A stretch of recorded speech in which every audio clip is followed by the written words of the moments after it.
presentation. We're delighted to have with us Dr. Katherine Wasson, as well as Dr. David Cook. And just briefly introduce Katherine and David, who are husband and wife.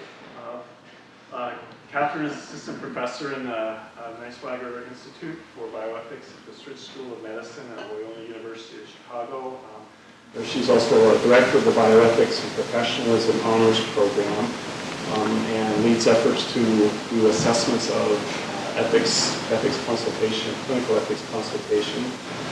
She's worked for several years as a clinical ethics consult with both in the United Kingdom as with the National Health Service Palliative Care Team in central London, as well as various institutions in this country, including her current position. She's taught many physicians, both junior and senior, nurses and allied health professionals, and as well as undergraduate and graduate students in her areas of research, which have to do with sort of shared decision-making models between physicians and patients.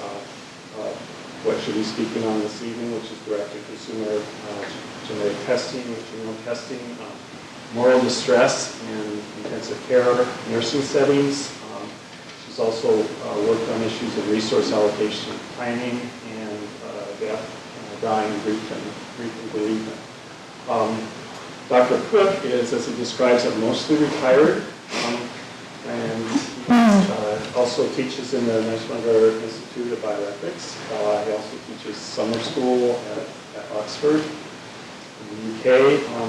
He has a weekly radio broadcast and blog.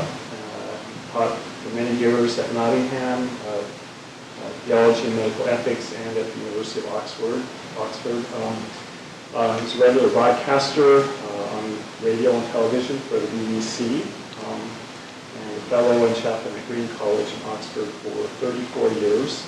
He's also provided consultations, or policy consultations, for the British Medical Association Medical Ethics Committee and for the United Kingdom and the European Parliament on xenotransplantation, genetics, and end-of-life legislation. And so, as I told our Bioethics Society, any questions you have about medical ethics likely be answered by our two resident experts, or not resident, but our friendly guests this evening, whatever you may have to ask. Dr. Wasson is going to speak on her research that has addressed issues about direct-to-consumer genetic testing. Perhaps some of you are familiar with some of these companies, such as 23andMe, that have received a lot of attention in the media recently over the last couple of years. And so that's will be the subject of her remarks this evening. So please join me in welcoming Dr. Wasson to OHU. Thank you. Delightful to see you all.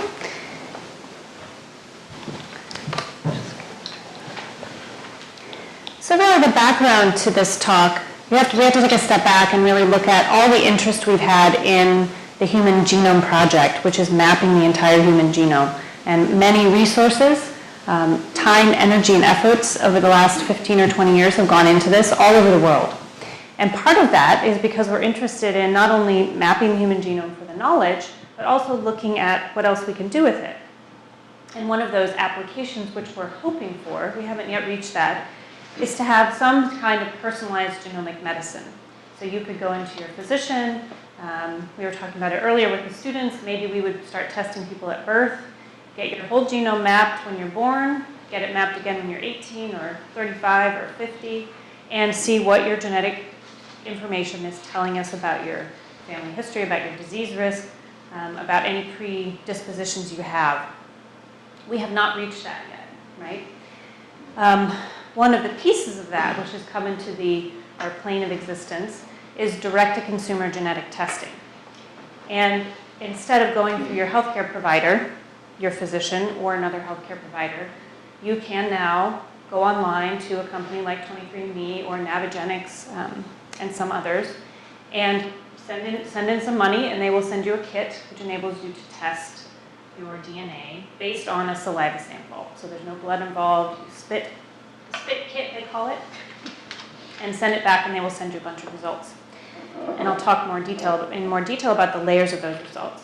But of course, this does raise ethical issues, as does mapping the entire genome, right? What do we do with this information? What does it mean? What are the implications? And so those are some of the things that I'm going to cover. So direct-to-consumer genetic tests are offered by a range of companies, although that has shrunk in the last 5 or 6 years. The main time frame where these were being developed was the kind of early 2000s into around 2006, 7, and 8. They sort of hit the market. There was a plethora of them. Many of them have gone out of business or changed their business model. So it's no longer just direct-to-consumer. They involve healthcare professionals in some way or another. They do offer testing for a range of conditions and diseases, associated risks, and they have a variety of levels of reliability, validity, and clinical utility, as well as claims made about the tests. So I sort of split them into about 4 categories. One is the types of results you might get from this type of testing. There are some things where we know what to make of this test. So it has known validity or reliability, and possibly clinical utility. That's sort of a whole other layer. So the test tells us what it claims to tell us, and we can reproduce that. That would be the validity and reliability. The clinical utility is, so what can we do about it? Is there anything we can do about it clinically? And would that be important for your health record, for your lifestyle, for your diet, medications, anything like that? Then there's a category, which is the largest category, certainly for the 23andMe type test, where it provides you risk estimates, usually a lifetime risk estimate, for a whole variety of diseases and conditions. There's non-health related areas, and then there's also drug sensitivities and responses. So some examples. The first category would be things like cystic fibrosis, sickle cell, Tay-Sachs, or breast cancer. Now, some of these have particular mutations. Breast cancer obviously there's a range, right? There's a range of mutations you might have. Now, these are things where we know if you're a carrier for this, that you're going to over time develop the disease. So we understand what this mutation means, this change in your genetic makeup. For the second category, the disease risk estimates, it's a little bit different because they're looking at a number of places in your genetic code usually, and look at the list of diseases here. All of these have a lifestyle component. So they're not totally deterministic. If you have this mutation, you're going to get it. So, diabetes, heart disease, hypertension, cancers, different cancers can be mediated, not all. And you'll notice next to the Alzheimer's category, I have locked. And that's because with 23andMe, they have 2 areas that are locked reports, meaning when you get your results, you have to actually click on an extra box and say, yes, I want the results for this test, Alzheimer's and breast cancer. And we can talk about why that might be, right? Versus the others, which just appear in your results when you go into your profile. Drug sensitivities, and at the moment this is the area where there's the most clear-cut clinical utility. So the test that they do will tell you whether you're very sensitive, more sensitive or less sensitive to a particular drug. You'll notice that some of these are very common, right? So Coumadin, very common. Plavix, very common.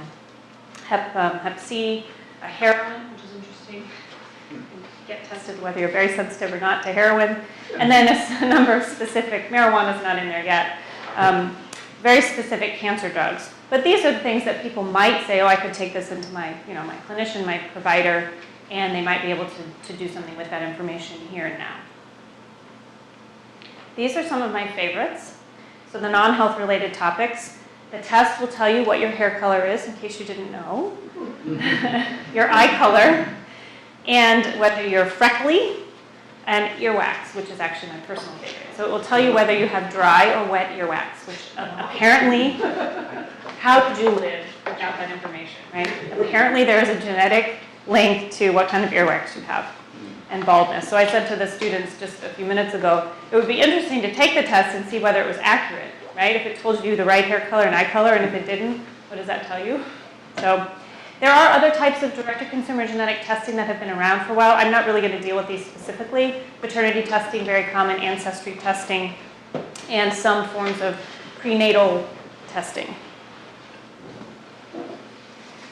What I would say, though, is for many of these diseases and conditions, particularly the risk estimate category, there is some kind of interaction between human beings and their environment and their lifestyle.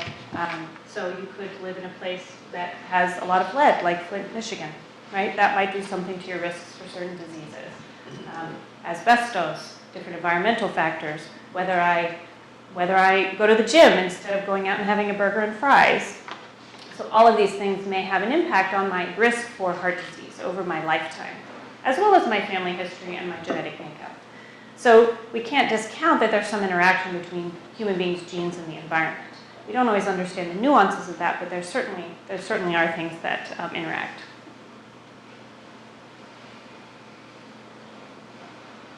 Another term for this would be a whole genome scan. It's not literally every piece of your genome, which now has developed into another area of research. But certainly, you're going to be scanning both, as I said, specific mutations, right, where we know what will happen if you're a carrier of this particular mutation for breast cancer or Tay-Sachs or sickle cell, versus what are called single nucleotide polymorphisms, or SNPs. And these are much more common variations in the genetic code that many, many more people carry. So those other things are very rare, relatively rare. And so we're not quite sure what all of these SNPs mean, right? It's smaller variations in the genetic code.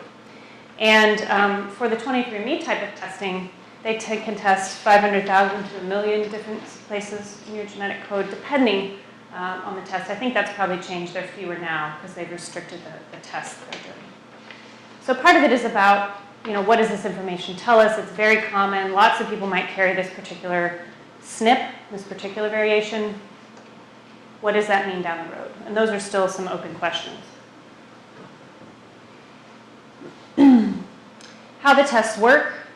Has anybody taken one of these tests that they're willing to admit? No, okay. So what you do is you go online, you order a kit, and right now the kits cost between $99 and $199. When I started doing my research in about 2008 and 2009, they were anywhere from $1,500 to $2,500, right? So a lot of money. And you can see how much that's come down in 8 years, right? So they're relatively inexpensive, although for some people $200 is still a lot of money. You send a saliva sample back. It's in a little tube, plastic tube. You spit. They have a little line on it to tell you how much you need to put in. You put the lid on, you put it in the pre-packed envelope, and you send it back. And within about 2 to 4 weeks, it used to be, about 6 weeks, they will send you results via your online account. And you can see what your risk estimates are, what your genetic results are. In contrast, whole genome sequencing, where you do your entire genome individually, it's hard to put a price on it, but it's between 1,000 and 4,000, and it depends on who does it and what they're looking for and how they do it, some technical things. But that used to be many, many more thousands of dollars. And so even that testing has come down. And so, who knows? We might come to the place, in the next few years, say 5 years, where, that comes down and is maybe $500, and maybe insurance companies start requiring people to do that or asking people to do that. Right? Get your whole genetic code analyzed, sequenced. So that's something to chew on for question and answer time. As far as professional societies, the message about direct-to-consumer genetic testing has been very consistent. And that is because of the complexity of genetic information, the challenge of interpretation, and the type of information that people are getting, consumers should always go through a qualified health professional. As I said, some companies have changed that model, and so they now incorporate physicians, or they only deal with physicians. For a while, New York and California were states that required that. They wouldn't allow these tests to be offered without being ordered by a physician. Most states did not do that. But you can see even over time and in different countries that message has been pretty consistent. Here in the US, the regulation has in the past, up until about 2013, been pretty much non-existent. The Food and Drug Administration said that this type of genetic testing was neither a medical drug or a device, and so they weren't going to regulate it. As a subnote, they also said we don't have the resources to do this. So take your pick about whether they thought they should and couldn't, or didn't want to. But that changed in around 2013 into 2014. They sent letters to a number of companies, particularly 23andMe, requesting more information about the reliability and the validity of their tests. And so they had a dialogue, and then 23andMe kind of went silent, and I think didn't provide the information that satisfied the FDA. And so the FDA said, you have to stop selling and offering the health-related piece. You can still do ancestry testing, but the health-related piece you have to stop. That changed again a few months ago. Just at the end of 2015, they said, okay, you can offer a smaller range of those tests to the public. And so that's what happened. That's what we have now. Changes made from the original are that there are more limited disease risk results. And now when you get the results, 23andMe also offers things like, what can you do? A section for every kind of disease risk. If you click on that disease, heart disease, you go to another page and it shows you your risk with little people. It has 100 little people, and it will color the number that they think you're, 20, they think you have a 20% increased risk, or decreased risk. You can get either, compared to the general public, usually a lifetime risk. And so they also provide this, so what can I do? Which they didn't have before. So links to things like the American Cancer Society or the Alzheimer's Society or the option of genetic counseling. They don't offer it, but they say you might want to think about talking to a genetic counselor. So it's interesting that perhaps the FDA was saying you need to actually give people some more information or places to find more information. So now we're going to look at the ethical issues and some of these pros and cons of this type of testing. So first of all, the potential harms or the cons. We talked about some of the risks and potential burdens. So one of those is that the results that come back may be false positives or false negatives. So those results might tell me I have something when I don't, or I'm at risk for something when I'm not, or that I'm not at risk when I am. And I might make decisions or change my lifestyle or just stay the way I am because it's given me inaccurate information. So say for breast cancer, it might tell me that I am at risk when I'm not, that I'm not at risk when I am. And here's a good place to mention, there's of course a difference between a predictive test, which is what many of these things are. You may get this in future, or you will get it in future. We don't know exactly when, and we don't know exactly how severe it will be for something like heart disease or hypertension, versus you have it now. And of course, our healthcare system is really based on diagnosing what people have now and then trying to respond. So, to be honest, there are pros and cons to that sort of approach, right? Predictive versus diagnostic. I've mentioned the unclear validity and reliability, as well as clinical utility. So even if the tests were highly accurate and highly reliable, for some things, we don't have anything we can do, right? We can give people information, but there's no way to change that trajectory. There's no drug, there's no lifestyle change. It's just you're probably going to get this at some point. So there's nothing clinically we can do. There's concern about interpretation of results and how the general public would do that, how healthcare providers even might do that, how people would understand the tests and the information being given through this mechanism. Many of the diseases, certainly in that risk estimate category, are multifactorial. So there is a diet and lifestyle, or a food choice, organic versus non-organic, or environmental component. What the predictive test doesn't tell you is when you might get it and how severe it might be.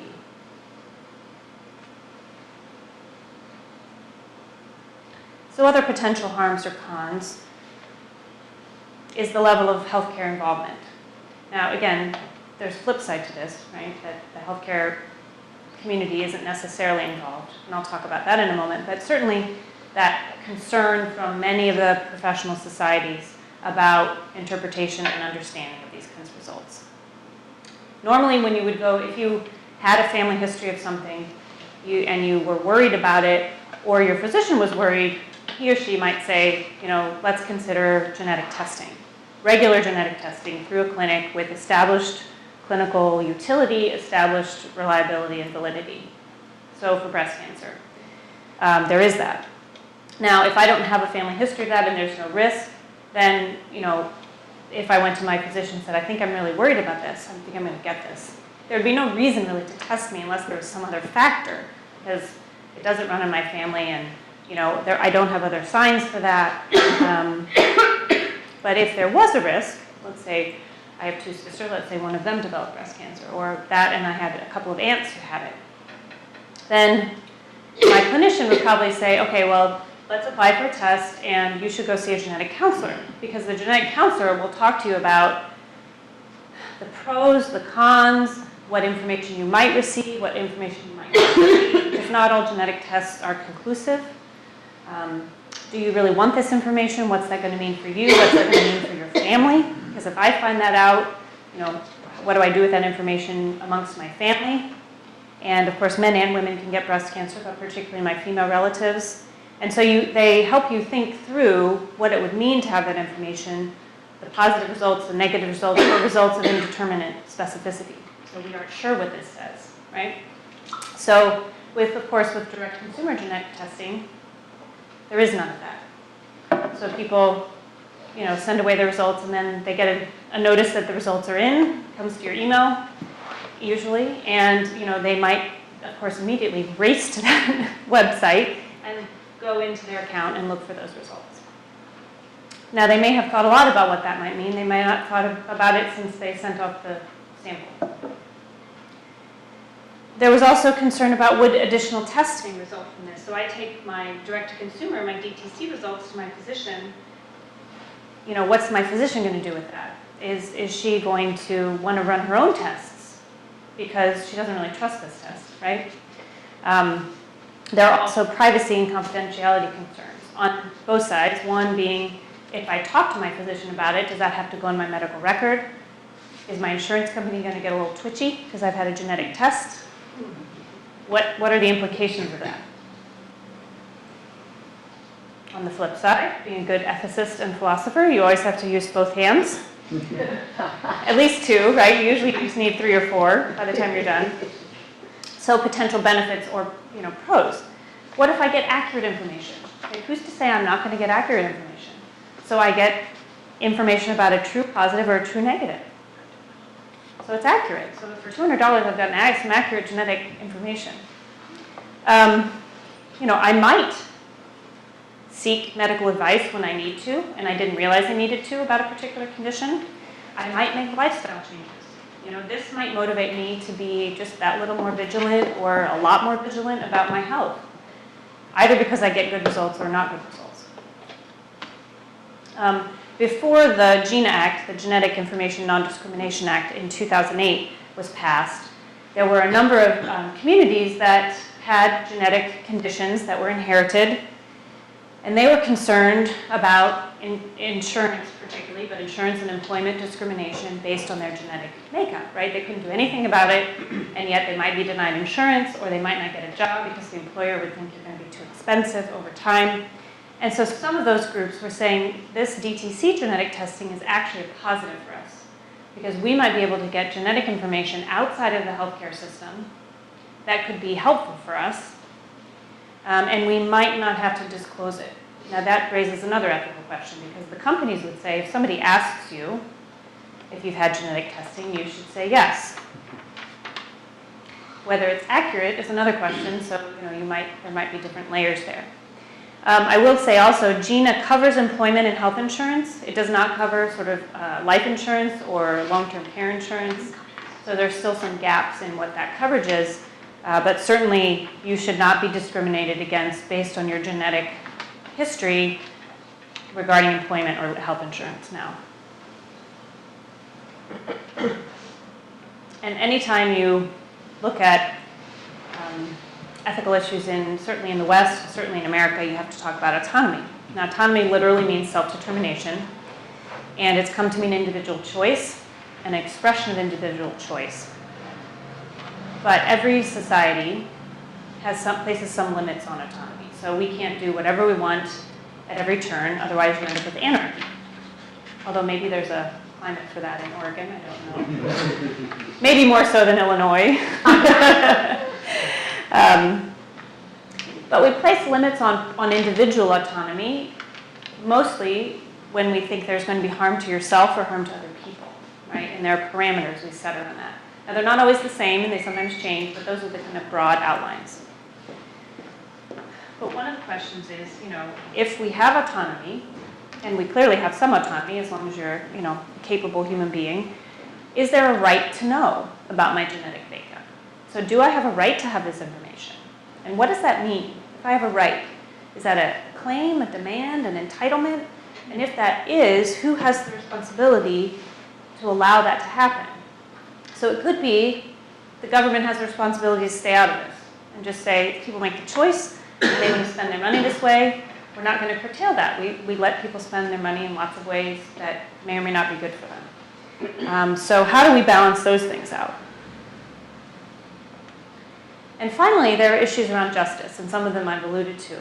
The use of resources, particularly the potential burden on internal medicine, on medical genetics, on primary care and other specialties, time and staffing. If already patients come in to their doctors with things printed off the internet, right? My favorite when I worked with the palliative care team was the red wine cancer therapy. I was like, yes, I'm in. That sounds great. Why would you not want that therapy? But there are all this information of varying qualities on the internet. So we can all imagine a consumer doing this type of testing and having questions about it, saying, well, who will I go to? Well, of course, I'll talk to my doctor. Taking that information in. Now, that doctor might have had a little bit of genetic training in medical school 10 years ago, 20 years ago, 30 years ago. That information, other than your classic Mendelian genetics, is totally different now, and it's changing all the time. The field of genetics is changing by the week. And so even for medical geneticists and genetic counselors, it's difficult to keep up with the specialty. So your primary care physician probably knows very little really about genetics, and certainly not what to make of this particular type of testing, just some basics.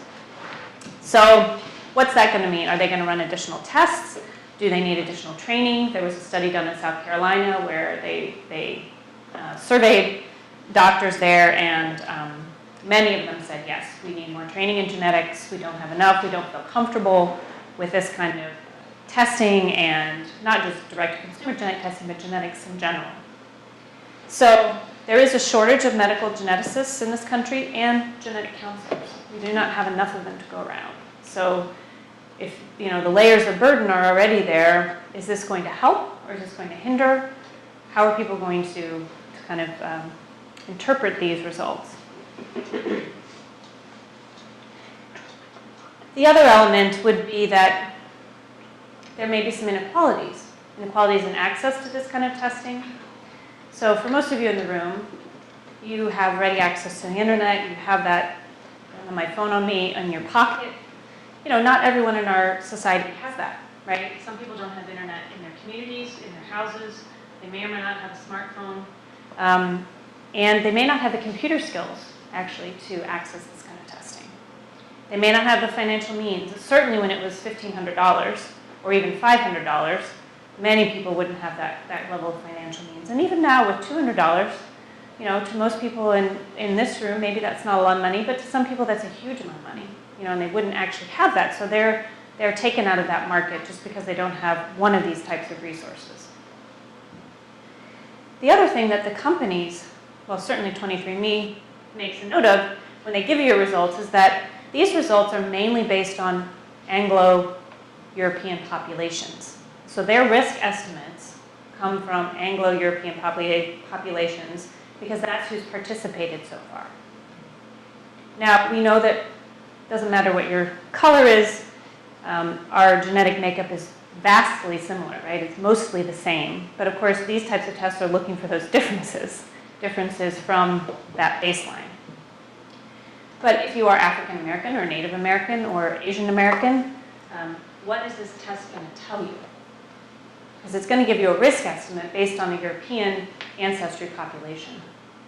So that might make it even more difficult to interpret that risk estimate for certain groups currently.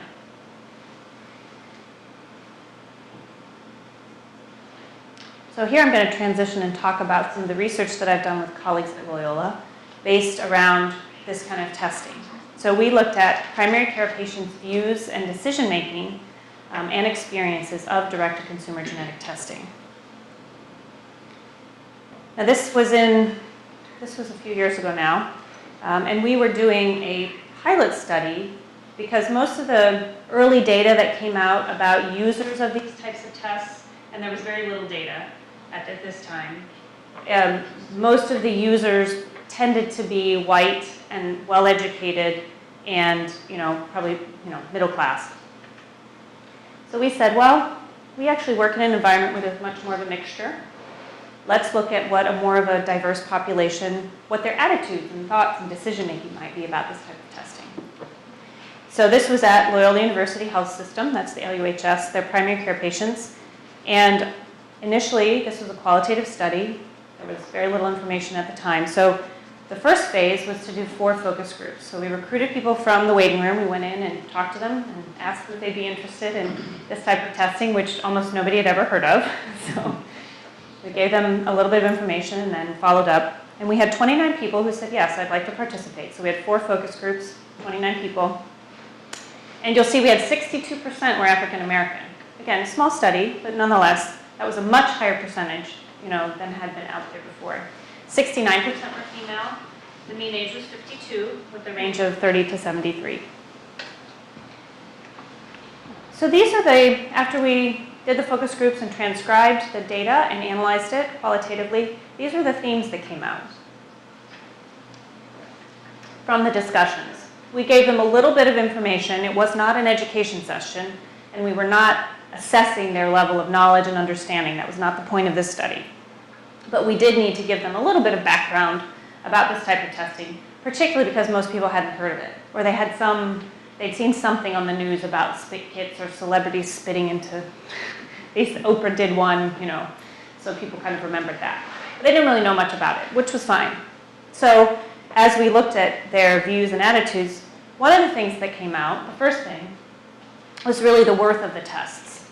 For them, the worth of that test was really based on what they paid for it, and what they paid for it was really, they were really linking that to the value of the information they were going to get. So as they discovered that the tests, the kind of information they would be getting was pretty uncertain and unclear, they were less willing to pay for them, or pay more for them. So most people said they would pay the amount of a copay. So that would be $10, $15, $20. And at the time, these tests were about $500. We didn't tell them that, of course, at the time. We told them that afterwards. And so, they might have thought it was interesting. They might have been curious, but they were really saying, well, if we're not going to get any useful information, I'm not really going to pay a lot for it. Seems perfectly reasonable. So that was one of the areas. Now, their concerns, and of course, we asked about things that might motivate them to test or not to test. One of the areas of concern, were things like questioning the accuracy of the test. So if it's not very accurate, why would I want to do it? And what's it going to tell me? How would I interpret those results? Whether it's accurate or not, how do I understand it? What do I do with that? Particularly if that's just me on my own. Revealing results. So what would happen if I get these results and I tell someone else, like my physician, about it? Does it have to go in my medical record? Can I have an off-the-record conversation with my physician? And one woman, I remember, she said, well, I just tell him to put his pencil down and talk to me and not put it in my medical record. Thinking that would work, right? So, but if the physician thinks that it needs to go in there, and he or she is obligated to disclose that, her comment about put your pencil down might not actually pan out the way she thought it would. So, and then there were some specific ethical issues such as what would people do with this information if they were pregnant and they got results, abortion or euthanasia, things like that. But there were fewer of those than we might have expected. On the other hand, motivations for testing included gaining information. So that was a key area. The other was seeking prevention. So if I'm going to get this information, it might give me it might give me result, and I might be able to do something to prevent disease down the line. They also wanted to seek interventions. So I might be able to take steps to prevent it, but there might be something that we can do about it. Very specific, do something about it.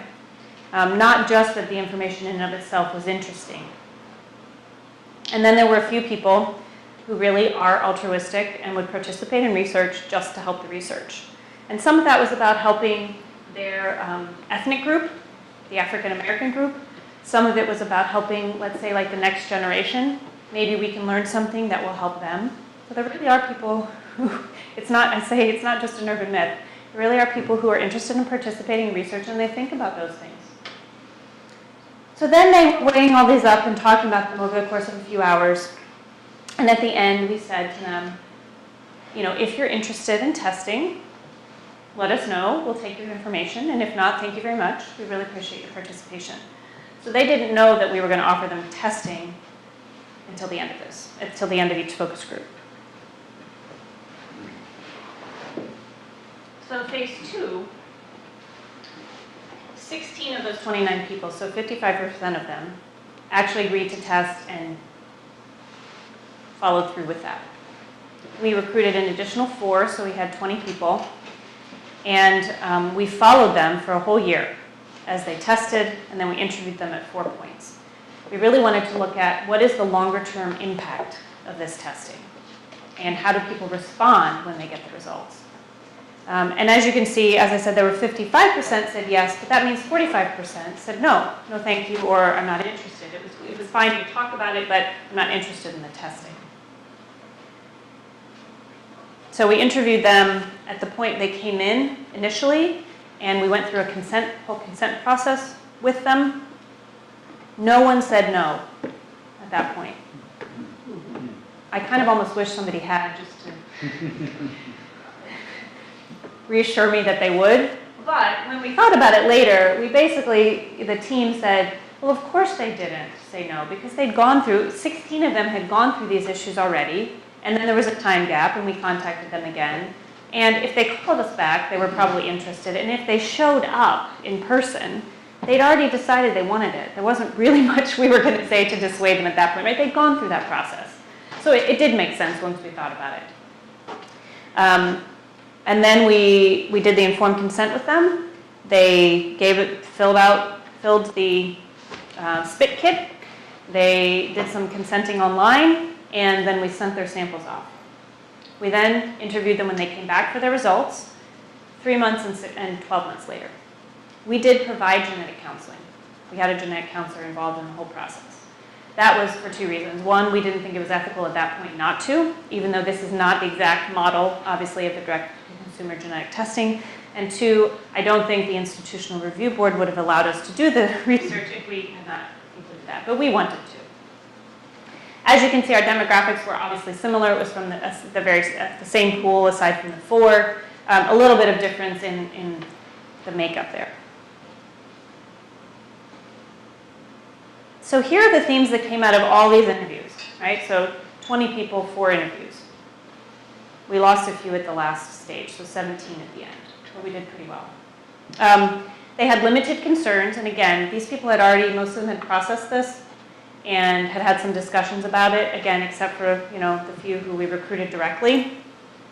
They didn't really have fears, didn't really express many concerns, and I think, again, they had weighed that up for themselves already, as well as hearing other people's views in the focus groups. Most of them, a little bit of concern about the results. What if I get bad results? What will I do? They were motivated by being curious, and that's very consistent with data on this from other studies. People are highly motivated. They're just curious. I just want to know. Curiosity really high on that front. Actionable knowledge. Remember from the focus group, people wanted intervention, prevention, right? So people wanted information, but they wanted it to be actionable. I can do something with it. Now that may or may not be a realistic expectation, but that was part of the motivation. And then my altruistic group. As far as expectations, we were interested. What are you expecting? Do you have any expectations of this kind of testing? And most of them said no. Again, not surprising because they didn't have anything to compare it to. It wasn't like a blood draw or getting, even an ultrasound or your blood pressure taken, things that you could compare it to. This was a whole new experience. There was some uncertainty. People saying, well, I'm not really sure what to expect. What if I get results, that are worrying or concerning? What might I do then? And that's where the coping strategies came in. So some people did talk about who they would talk to, what they would do. So they were preparing for the unknown, and they were preparing for potentially concerning results. But that didn't outweigh the desire to take the test. So there were some conversations about their understanding and their interpretation. Again, we weren't testing this, in a systematic way. This was really their perception and their recall.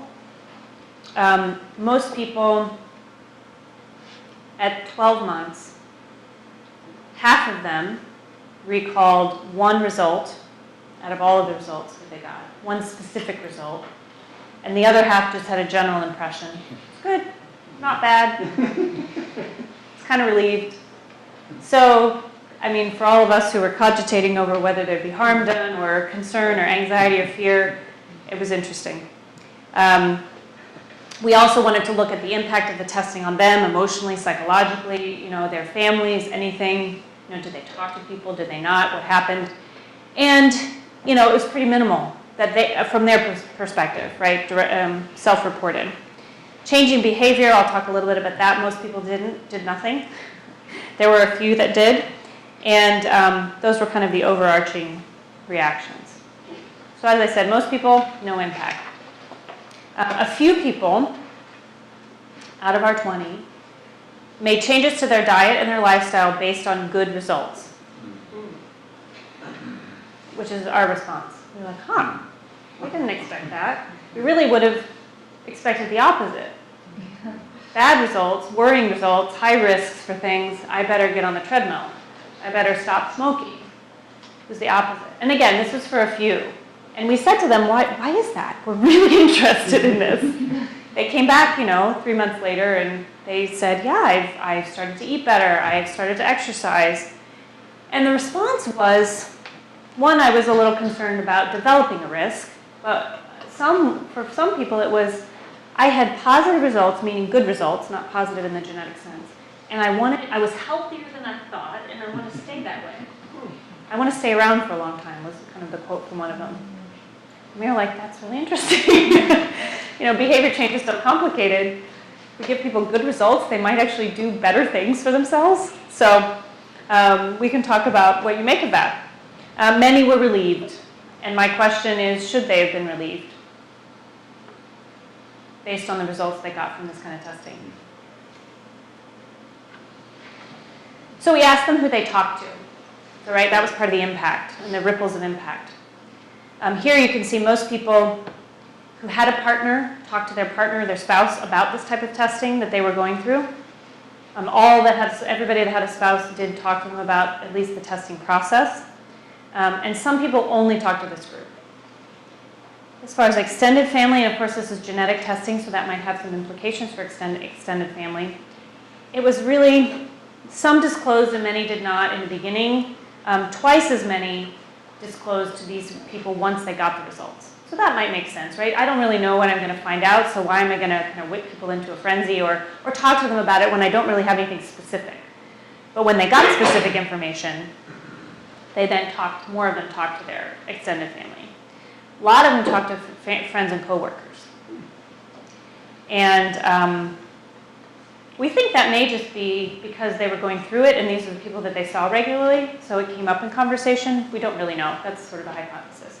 But it was interesting that in the beginning, more were talking to their friends and coworkers than their extended family. Again, might just be their circles of general, daily, weekly interaction.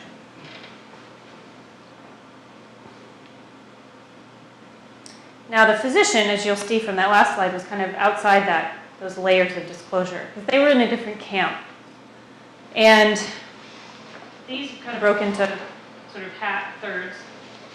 8 out of 20 intended to tell their physician from the beginning, and all but one of them did. 8 out of 20 said, I might, not sure, undecided, and only one did, so the exact opposite. If you were clear you were going to talk to your physician, almost everybody did. If you were ambivalent, you mostly didn't. And then 4 out of 20, no intention to tell their physician, and only one of them did. So it was interesting that most people out of that group didn't tell their physicians, right? Didn't talk to their physicians. Now, compared to other studies, and these studies are not necessarily, well, the first one isn't exactly a direct-to-consumer genetic model, but it's getting this kind of information. The second study is a comparison of 3 companies who do this. And you can see when they compared, they pooled these consumers, they had about 1,000 people in that comparison. 28% of them who had taken a direct-to-consumer genetic test talked to at least one health professional. So that could have been a physician, a nurse, somebody else that they came into contact with in the professional realm. And 20% shared with a primary care physician. But then in another study, 1% did. So the data here is really all over the map at the moment. And this is the most recent data we have from this kind of an assessment. So we don't really know what people are doing with this information on a wide scale. And part of that's because, the companies, this is not the research they're doing. And they're not kind of tracking that, I don't think, or at least they're not making it public at this stage. They're much more interested in the developing research on the genetic side and getting more customers. Those are some of our limitations. And that was the research team that I worked with. Any questions?